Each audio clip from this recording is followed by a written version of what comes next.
कि 1 अप्रैल से लेके 28 अप्रैल तक जो है कि आपका पेपर निर्धारित किया गया है। उसके लिए जो है कि आज हम सभी हिंदी का सुपर सेट देखने वाले हैं, जो कि आप सभी के लिए शुरू किया गया है। बिल्कुल लेटेस्ट पैटर्न पर शुरू किया गया है। ध्यान रखिएगा, जो आपका 1 से लेके 28 तारीख तक एग्जाम है, उसी के लिए शुरू किया गया है। और आपके एग्जाम्स के लिए सारे सिलेक्टेड इंपॉर्टेंट क्वेश्चन रहने वाला है। सारे चुनिंदा क्वेश्चन दिया गया है कम समय में, यानी कि तैयारी करने के लिए परफेक्ट ये आज का सुपर सेट रहने वाला है। इसमें आपको डेली 25 क्वेश्चन दिया जाएगा। जो आपके पेपर में जितना क्वेश्चन पूछा जाएगा उतना ही क्वेश्चन दिया जाएगा, और हर टॉपिक को मेंशन किया गया है इसमें। तो चलिए शुरू करते हैं आज के सेशन को। आज का फर्स्ट क्वेश्चन देखिए। पहला क्वेश्चन ये बन रहा है कि जो कि अलंकार से क्वेश्चन दिया हुआ है। मुदित महीपति मंदिर आए, सेवक सचिव सुमंत बुलाए में कौन सा अलंकार है? देखिए, हर क्वेश्चन के लिए आपको 5 सेकंड का समय दिया जाएगा इतने, अन्यथा एक कॉपी में आप सभी नोट कर सकते हैं। चलिए इस क्वेश्चन का राइट आंसर कीजिएगा आप सभी। देखिए, इसका करेक्ट आंसर हो जाएगा अनुप्रास अलंकार। अब अनुप्रास अलंकार होगा कैसे, ये समझिए आप सभी। देखिए, आप सभी को इससे पहले अनुप्रास अलंकार के बारे में बताए थे कि जहां एक ही वर्ण की आवृत्ति, अलंकार आप सभी अनुप्रास दे के लिख लीजिएगा, जहां एक ही वर्ण की आवृत्ति बार बार हो वहां पर अनुप्रास अलंकार होता है। जैसे कि मा मा मा, उसके बाद सा सा सा, एक ही वर्ण की आवृत्ति हुआ है ना, बिल्कुल हुआ है, याद रखिएगा आप सभी। अगला क्वेश्चन देखिए। क्वेश्चन है कि माँ बच्चे को सुला रही है, इस वाक्य में कौन सा कारक है? कारक आप सभी को बताए थे कि कारक के कुल 8 भेद होते हैं, बताएं आप सभी को। कारक का आपको चिन्ह भी बताए थे कि कारक को कैसे पहचानना है, ये भी आपको भली भांति पता होगा। जैसे कर्ता ने कर्म को करण से या के द्वारा हो गया। चलिए इस क्वेश्चन का आंसर कीजिएगा। माँ बच्चे को सुला रही है, यानी कि कह सकते हैं कि कर्ता ने कर्म को, यहाँ पर देख लीजिएगा कारक चिन्ह दिया हुआ है, कर्म को, यानी कि बच्चे को सुला रही है, कर्म कारक हो जाएगा। याद रखिएगा ऑप्शन नंबर बी इसका बिल्कुल करेक्ट आंसर होगा। याद रहेगा आप सभी को, नोट कर लीजिएगा आप सभी। अगला है मेरे द्वारा यह काम हुआ, इस वाक्य में कौन सा कारक है? मेरे द्वारा यह काम हुआ है, यानी कि के द्वारा की यहाँ पर बात किया गया है। और के द्वारा जो है फ्रेंड ये किसके लिए प्रयोग किया जाता है? तो करण कारक के लिए हम सिर्फ प्रयोग करते हैं। के द्वारा या से का प्रयोग किया जाता है, ध्यान रखिएगा। तो यानी कि करण कारक इसका बिल्कुल करेक्ट आंसर हो जाएगा। मेरे द्वारा यानी कर्ता ने कर्म को करण से या के द्वारा, तो ऑप्शन नंबर सी इसका बिल्कुल करेक्ट आंसर हो जाएगा। क्लियर है? अगला क्वेश्चन देख लीजिएगा। गाय का पुल्लिंग क्या होगा? देखिए, गाय का पुल्लिंग आपको बताना है, तो आसान क्वेश्चन है। गाय का पुल्लिंग क्या होता है? बैल होता है गाय का पुल्लिंग, यानी कि ऑप्शन में ए बिल्कुल करेक्ट आंसर हो जाएगा। याद रहेगा आप सभी को। अगला क्वेश्चन है क्वेश्चन 5। चलिए इस क्वेश्चन का आंसर कीजिएगा आप सभी। तो कामना शब्द का उचित बहुवचन चुनिए। कामना, कामना का क्या हो जाएगा बहुवचन?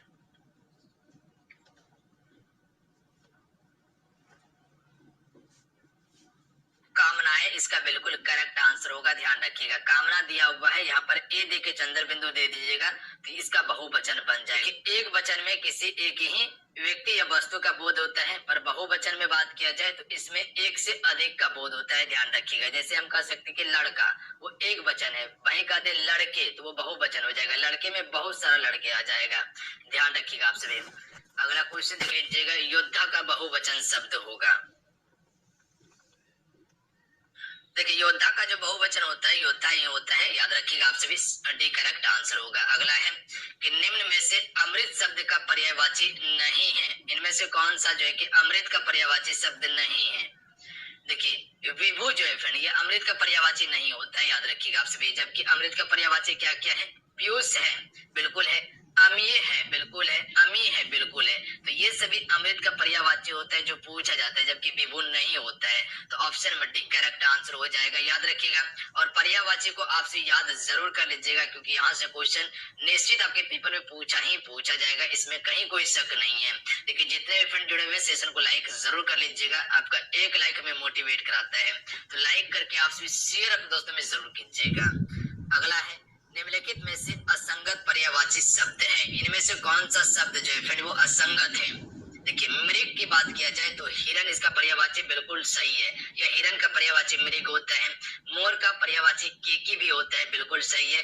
तोता को किर भी कहा जाता है, बिल्कुल सही है। ध्यान रखिएगा आप सभी, यानी कि हिरन को मृग कहते हैं, मोर को केकी के नाम से भी जाना जाता है, और उसके बाद तोता को किर के नाम से जाना जाता है, जबकि नग और नट ये गलत है, ध्यान रखिएगा आप सभी। नग का जो हो जाता है जैसे पर्वत हो जाता है, पता है आप सभी को, पहाड़ भी हो जाता है, गिरी हो जाता है, महीधर हो जाता है, ये नग का पर्यायवाची होता है। अगला है उच्छ्वास किसका विलोम शब्द है? तो देखिए उच्छ्वास की बात किया गया है, तो उच्छ्वास का क्या हो जाएगा विलोम शब्द? डी करेक्ट आंसर हो जाएगा, निश्वास होगा, ध्यान रखिएगा आप सभी। ऑप्शन नंबर डी बिल्कुल राइट आंसर हो जाएगा, जो भी डी को टिक करे बिल्कुल करेक्ट आंसर है। अगला है नूतन का विलोम शब्द है। देखिए फ्रेंड आप सभी लास्ट में 25 क्वेश्चन में कितने स्कोर कर पा रहे हैं, अपना स्कोर नीचे कमेंट करके जरूर बताइएगा आप सभी। चलिए इस क्वेश्चन का राइट आंसर कीजिएगा आप सभी। नूतन का विलोम जो होता है वो क्या होता है? पुरातन होता है, ये सभी को पता होना चाहिए। इस क्वेश्चन का आंसर बिल्कुल आसान और इजी क्वेश्चन था। अगला है कि राम नई पुस्तक लाया, इस वाक्य में राम है, राम डैश है, तो राम ने नई पुस्तक लाया।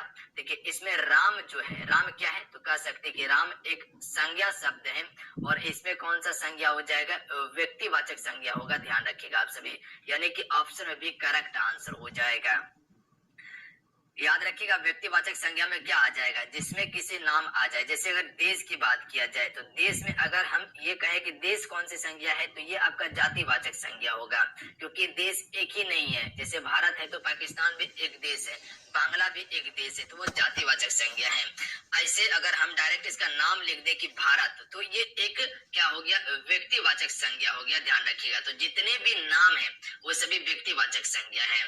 भाववाचक संज्ञा में किसी व्यक्ति का भाव को दर्शाते हैं हम सभी, जैसे कि बुढ़ारी, वो उसका भाव है, ध्यान रखिएगा, यानी कि गुण दोष को दर्शाते हैं। उसके बाद विशेषण और कर्म कारक के बारे में आपको पता ही होगा। अगला है निम्नलिखित में से जिन शब्दों का रूप सदैव समान रहता है उन्हें हम सभी क्या कहते हैं? तो उसे हम सभी अव्यय शब्द कहते हैं, ध्यान रखिएगा। जिन शब्दों का रूप सदैव समान रहता है उसे अव्यय कहा जाता है। अगला है कि वाक्य, यानी कि सोहन ने मोहन को थप्पड़ मारा, निम्नलिखित में से क्रिया का उदाहरण है, यानी कि किस क्रिया का उदाहरण है? सोहन ने मोहन को थप्पड़ मारा है, यानी कि यहाँ पर दो कर्म हो रहा है। सोहन ने किसको? मोहन को क्या मारा? थप्पड़ मारा है। इसमें द्विकर्मक क्रिया होगा, ध्यान रखिएगा। सोहन ने क्या किया? मोहन को क्या मारा? थप्पड़ मारा। इसमें दो काम हुआ है। Option number C correct answer होगा, द्विकर्मक क्रिया है इसमें, याद रहेगा आप सभी को। अगला क्वेश्चन देख लीजिएगा, दिया गया वाक्य किस पक्ष का उदाहरण है, ज्ञात कीजिए। यानी कि वाक्य दिया हुआ है और इसमें पक्ष ज्ञात करना है। जैसे कि बच्चे मैदान में खेल रहे हैं, इसमें कौन सा पक्ष है? तो बच्चे मैदान में खेल रहे हैं, यानी कि इसमें पूर्ण पक्ष होगा, ध्यान रखिएगा, क्योंकि बच्चे कहाँ खेल रहे हैं? मैदान में खेल ही रहे हैं, तो ये पूर्ण पक्ष का ही उदाहरण है। अगला क्वेश्चन देख लीजिएगा, मौसमी किस प्रकार का विशेषण है? तो मौसमी की यहाँ पर बात किया गया है, तो आप सभी को पता होना चाहिए कि अगर किसी का गुण दोष बताना हो तो ये मौसमी उसका गुण ही बता रहा है, तो option number D correct answer हो जाएगा। ये क्या है? गुणवाचक विशेषण है, ध्यान रखिएगा आप सभी। तो ये चीज क्लियर हो गया, मौसमी क्या है? एक गुणवाचक विशेषण है। जैसे कह सकते हैं कि काली गाय, तो काली क्या है? उसका गुण है, ध्यान रखिएगा आप सभी। उसकी विशेषता है कि वो काली है, याद रखिएगा आप सभी। Option number D correct answer होगा। संख्यावाचक विशेषण में जैसे गिनती करने के लिए मिल जाता है आप सभी को। अगला है दिए गए वाक्य में सर्वनाम ज्ञात कीजिए, यह वही पुस्तक है जो मुझे नहीं मिल रही थी। यहीं से याद रखिएगा विशेषण का जो कि फ्रेंड 4 भेद होता है विशेषण का, याद रखिएगा आप सभी। कितना भेद? 4 भेद होता है विशेषण का। और सर्वनाम का कितना भेद होता है? तो इसका 6 भेद होता है सर्वनाम का, ध्यान रखिएगा आप सभी। सर्वनाम का 6 भेद होता है। दिए गए वाक्य सर्वनाम ज्ञात कीजिए, यह वही पुस्तक है जो मुझे नहीं मिल रही थी, तो इसमें कौन सा सर्वनाम हो जाएगा? तो यहाँ पर देखिएगा तो संबंध की बात किया जा रहा है कि यह वही पुस्तक है जो मुझे नहीं मिल रही थी, यानी कि यहाँ पर संबंध डायरेक्ट आपको देखने के लिए मिल रहा है। Option number D correct answer हो जाएगा, संबंधवाचक सर्वनाम हो जाएगा, याद रखिएगा आप सभी। यह जो है यह वही पुस्तक है जो मुझे नहीं मिल रही है, तो डायरेक्ट यहाँ संबंध की बात किया गया है। यह मेरा घर है, संबंधवाचक सर्वनाम है। या कह सकते कि ये काली गाय जो है कि मेरी है, यानी कि यहाँ पर भी संबंधवाचक है। किस शब्द में करण तत्पुरुष समास है? देखिए तत्पुरुष समास की बात किया जाए तो इसका स्पेशल जो है कि एक 6 भेद होता है तत्पुरुष समास का, याद रखिएगा आप सभी। कितना 6 भेद होता है तत्पुरुष समास का। जितने भी आपका कारक चिन्ह है वो तत्पुरुष समास को विभाजित करता है, याद रखिएगा आप सभी। जैसे कि कह सकते कि करण तत्पुरुष की बात किया गया है तो करण के लिए क्या है, से है और के द्वारा है, से है और के द्वारा है, के द्वारा है। तो देखिए ऑप्शन में बी करेक्ट आंसर हो जाएगा, गुण से युक्त या गुण के द्वारा युक्त। इसको अगर समास विग्रह करके देखिएगा तो गुण से युक्त, याद रखिएगा आप सभी। इसमें ऑप्शन में बी करेक्ट आंसर होगा। इसमें क्या होगा, आपको समास विग्रह करके देखना होगा। अगला है अष्टाध्यायी शब्द में कौन सा समास है। देखिए अष्टाध्यायी की बात किया गया है तो यहाँ पर देख सकते हैं 8 की यहाँ पर बात आ रहा है। अष्ट मतलब 8 ही होता है। इसका करेक्ट आंसर हो जाएगा द्विगु समास। देखिए द्विगु समास में जितने भी संख्या वाला शब्द है वो द्विगु समास के अंतर्गत आता है। जैसे कि चौराहा हो गया, पंचमुखी हो गया, तेराहा हो गया, ये सभी द्विगु समास है। द्वंद्व समास में अपोजिट शब्द होता है। अगला क्वेश्चन देख लीजिएगा, वन प्लस औषधि संधि विच्छेदन किसका उदाहरण है। तो वन और औषधि की बात किया गया है तो वन औषधि, इसका संधि विच्छेदन जो है किसका उदाहरण है, वृद्धि संधि का उदाहरण है। याद रखिएगा आप सभी, किसका उदाहरण है जी, वृद्धि संधि का उदाहरण है ये। अगला क्वेश्चन देख लीजिए, क्वेश्चन में 20 है कि निर्देश दिए गए मुहावरे एवं लोकोक्ति का सही विकल्प छांटिए। देखिए भूले दुख की याद दिलाना, इसका अर्थ क्या होता है। भूले दुख की याद दिलाना यानी कह सकते हैं कि जो जख्म पूरा हो चुका था, खत्म हो चुका था, उसको फिर से खोट के क्या करना, ताजा कर देना, यही है ना इसका अर्थ। तो इसमें ऑप्शन में डी करेक्ट आंसर हो जाएगा। इनमें से कोई नहीं होगा, ध्यान रखिएगा। अल्प समय के लिए लाभ नहीं होगा, बहुत कंजूस होना नहीं होगा, अपराधी सदा शंकित रहता है, ये भी नहीं होगा, ध्यान रखिएगा आप सभी। अगला क्वेश्चन देख लीजिए, क्वेश्चन में 21 है कि निर्देश दिए गए प्रश्न में मुहावरे एवं लोकोक्ति का सही विकल्प छांटिए। चूना लगाना मुहावरे का अर्थ क्या होगा। चूना लगाना यानी कि क्या हो जाएगा, धोखा देना हो जाएगा, डी करेक्ट आंसर होगा। अगला क्वेश्चन देखिए 22 नंबर है कि नेताजी भाषण देते हैं, यह वाक्य किस काल में है।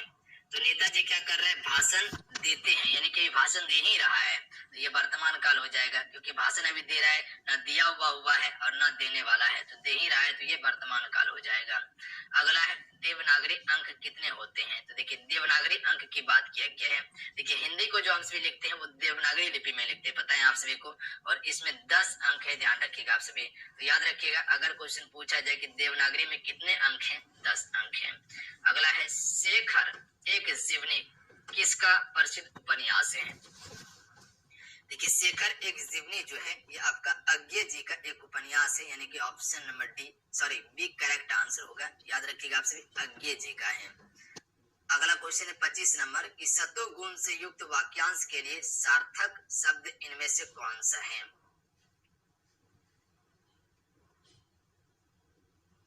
सात्विक इसका बिल्कुल करेक्ट आंसर होगा, याद रखिएगा आप सभी, सात्विक। आइए थोड़ा सा अलंकार का क्वेश्चन देख लेते हैं, जो कि क्वेश्चन पूछा जाता है अलंकार से। देखिए क्वेश्चन है कि जय जय भारत भूमि भवानी, अमरों ने भी तेरी महिमा बारंबार बखाने, इसमें कौन सा अलंकार है। तो इसमें अनुप्रास अलंकार है।